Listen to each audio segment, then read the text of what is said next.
வாழ்க வையகம், வாழ்க வையகம், வாழ்க வளமுடன். குரு வாழ்க, குருவே துணை. இந்த பதிவில் இறைநிலையின் தன்மாற்ற சரித்திரத்தில் 6 வகை சமயங்கள் வந்த வரலாற்றை சுவாமிஜி அவர்கள் விளக்குகிறார்கள். உருவம் இல்லாத இறைநிலைக்கு எவ்வாறு உருவங்கள் கற்பிக்கப்பட்டன என்றும், சைவ சமயம், சாக்த சமயம், வைணவ சமயம், காணபத்தியம், சௌமார சமயம், கௌமார சமயம் போன்ற சமயங்களில் எவ்வாறு அடையாளங்கள் குறிக்கப்பட்டன என்றும் விளக்குகிறார்கள். மேலும் சமயம், மதம் பற்றிய விளக்கமும், நாம் பின்பற்றும் சடங்குகளில் சாரத்தை விட்டு சக்கையை மட்டும் பிடித்து வாழும் பழக்கம் எப்படி வந்தது என்பதை அதாவது தேநீரை வைத்து ஒரு விளக்கத்தை நகைச்சுவையோடு அடி சக்கை என்று அற்புதமாக விளக்குகிறார்கள். அருள் தந்தையின் குரலிலேயே இப்பதிவை கேட்டு குருவோடு சங்கமமாவோம். நன்றி. வாழ்க வளமுடன். 3 வைத்துக் கொண்டுதான் இறைநிலையானது வளர்ச்சி அடையுது. இப்போ இறைநிலையானது தெய்வம் என்பது என்ன என்று எடுத்தீங்கன்னா, இறைவெளிதான், சுத்த வெளிதான் தெய்வம் புரிஞ்சு கொள்ளணும். முதல்ல அதை விட்டுட்டோன்னு வச்சுங்க, வேற எங்கேயும் எப்படியும் உணரவே முடியாது. அந்த தெய்வத்தை உணர்ந்தவன் இன்னொருத்தருக்கு சொன்னான், எப்படி எப்படி இருக்குது தெய்வம், அதுக்கு உருவம் கிடையாதப்பா. அப்படியா, சரி. இவன் போய் நான் தெய்வத்தை பற்றி தெரிஞ்சுக்கிட்டு வந்துட்டேன் சொல்றான். எப்படி இருக்குது தெய்வம்? உருவம் கிடையாது. உருவம் கிடையாதுன்னா எப்படி இருக்கும்? இந்த மாதிரி இந்த மாதிரி தான் இருக்கணும்ட்டு ஒரு மண்ணை குவிச்சு இப்படி அதை பார்த்துக்கிட்டானே இல்லையா, இதுக்கு உருவம், மூக்கு இல்லை, கண் இல்லை, சிவலிங்கம் மாதிரி. அதுதான் வந்தது சிவலிங்கம்.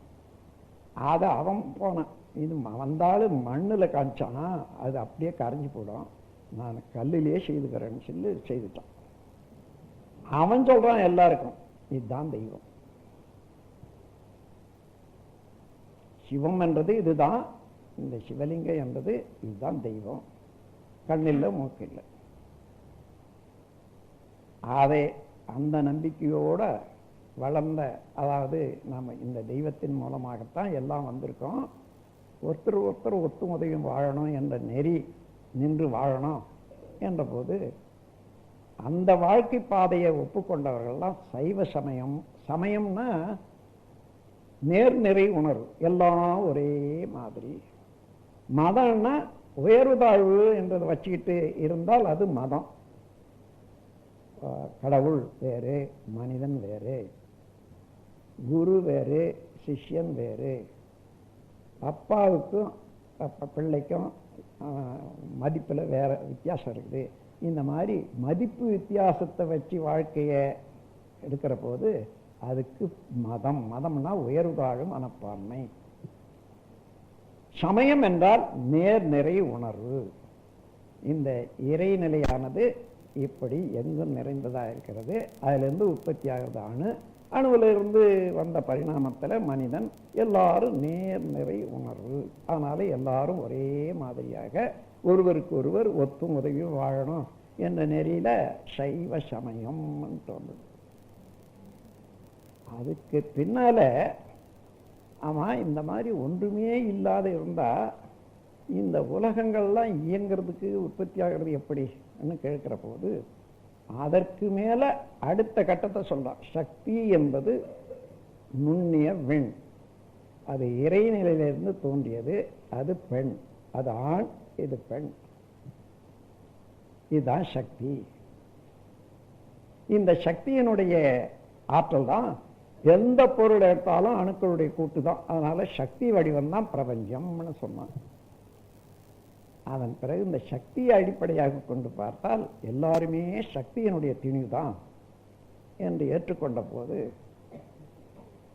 சாக்த சமயம் எல்லாரும் ஒரே மாதிரியான நேர்நிறையாக உள்ளவர்கள் தான், வித்தியாசம் இல்லை. சக்தி தான் சக்தி வடிவத்தில் தான் எல்லாமே இருக்கிறோம். அதுக்கு சக்திக்கு சான்ஸ்கிரிட்ல சக்தம் என்றது ஒன்று வச்சு சாக்த சமயம்ன்ட்டு வந்தது. மூன்றாவது காலகட்டம்னா ஒவ்வொன்றுக்கும் எத்தனை கோடி ஆண்டு ஆயிருக்கும் பாருங்க. அப்போ இன்னும் ஆராய்ச்சி மிகுந்து போச்சு மனிதனுக்கு.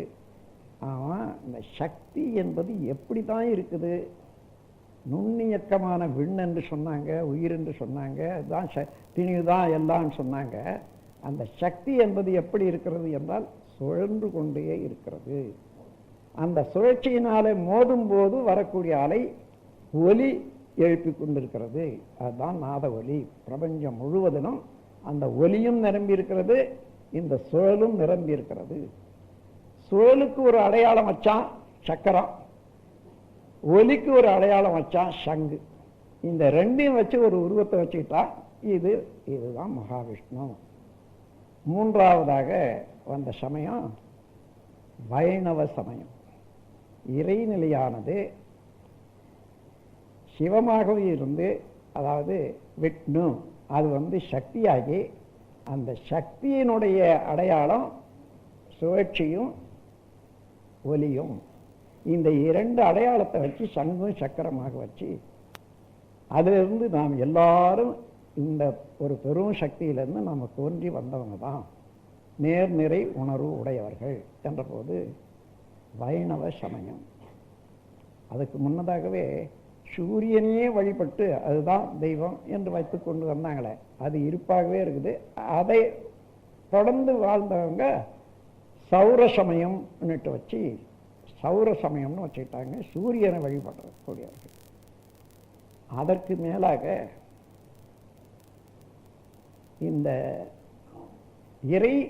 அதாவது இறைநிலை அல்லது இயற்கை என்பது விண்ணாக இருந்தாலும் மண்ணாக இருந்தாலும் அதிலிருந்து வரக்கூடிய காந்த ஆற்றல் அழுத்தம், ஒளி, ஒலி, சுவை, மனம் என்ற 5 சிறப்புகளை உடையது, 5 கரம் உடையது என்று சொன்னாங்க.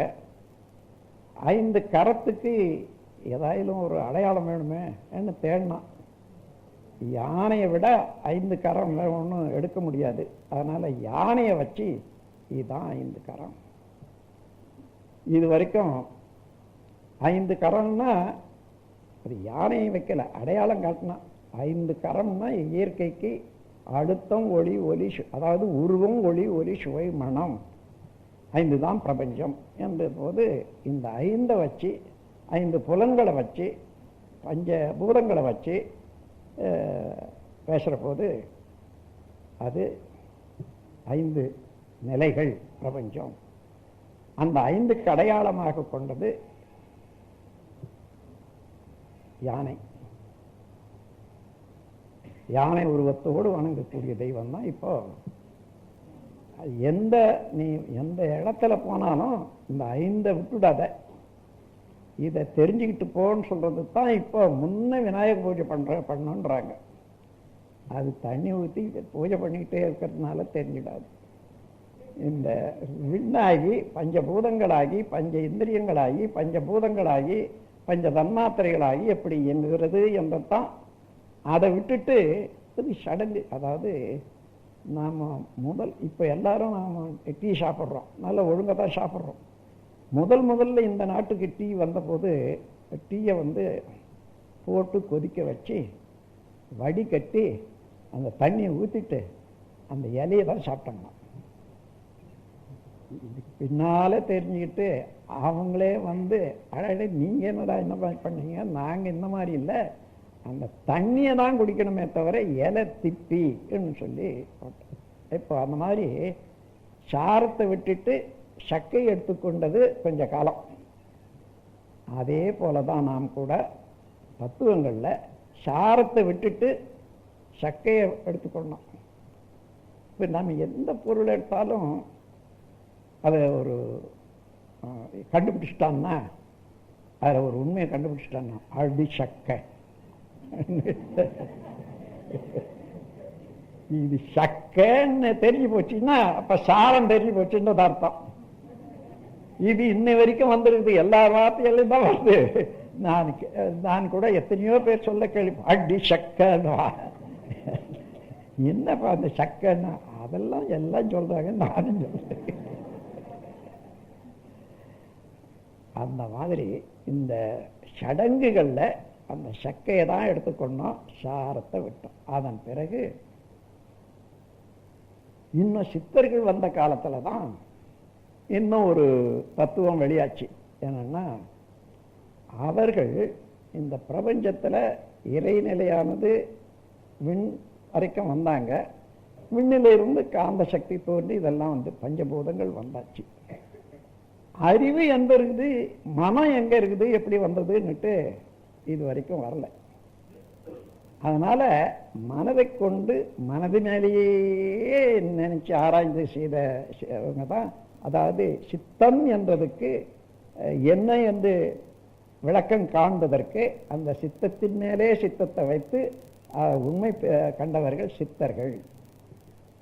அந்த நிலையில அவர்கள் கண்டுபிடிச்சது இந்த ஜீவகாந்த சக்தி அழுத்தமா ஒளியா ஒலியா சுவையா மனமாக மாறிக்கொண்டே வரக்கூடிய வரிசையில அந்த அலைதான் உணர்வாகவும் இருக்கிறது. அப்படியே என்று தொட்டா தெரிஞ்சு கொள்றது அதுவே தான். ஆக மனமாக இருக்கிறது ஆறாவதாக. 5 தன்மாத்திரைகளுக்கு மேலாக 6வது உணர்வாக இருப்பது அதுவே தான், இறைநிலையே தான். இறைநிலை காந்தமாகி வந்த 5 தத்துவங்கள்ல இது 6வது. அப்போ முதல்ல உற்பத்தி ஆனது என்ன? அதாவது விநாயகர். 2வது இவன் என்ன சொன்னா, இந்த பிரபஞ்சத்துக்கு 6ன்னு சொன்னான். 6 கைன்னு சொல்லல அவன் 5 கரணம் போட்டானே. இவன் என்ன 6 தலைகள். 6 தலை, அதாவது பிரிவுகள் இந்த பிரபஞ்சத்துக்கு. அழுத்தம், ஒளி, ஒலி, சுவை, மனம், மனம். இப்போ 6 தலைகளுக்கு இறைநிலைக்கு 6 தலைன்னு சொன்னானே. இப்ப 6 தலையை வச்சு ஒருத்தன் வடிவம் போட்டுட்டான். இது என்ன? அதுக்கு சான்ஸ்கிரிட்ல 6க்கு ஷட் என்றது ஷண் என்றது சொல்லுவாங்க. ஷண்முகம், ஷண்முக பெருமான் என்றதுக்கு அதை பத்தி ஒரு சரித்திரமும் எழுதியிருக்காங்க, கதை. அது இப்ப எப்படியோ கரைஞ்சு போச்சேன்னு தெரியல. காந்த கடவுள்னு பேர் வச்சு அது கொஞ்சம் உச்சரிப்பில் குறைஞ்சி கந்த கடவுள்னாயி காந்தன் கந்தமாயி கந்தன் இருக்கிற இடமே தெரியாத போச்சு. இப்போ வாழ்க வளமுடன். ஸ்கை வேதாத்ரி அமுதம் சேனலை சப்ஸ்கிரைப் பண்ணாதவங்க சப்ஸ்கிரைப் பண்ணுங்க, பெல் பட்டனை டச் பண்ணுங்க. அப்போ தான் நாங்கள் போடுற எல்லா வீடியோஸும் உங்களுக்கு கிடைக்கும். நன்றி. வாழ்க வளமுடன்.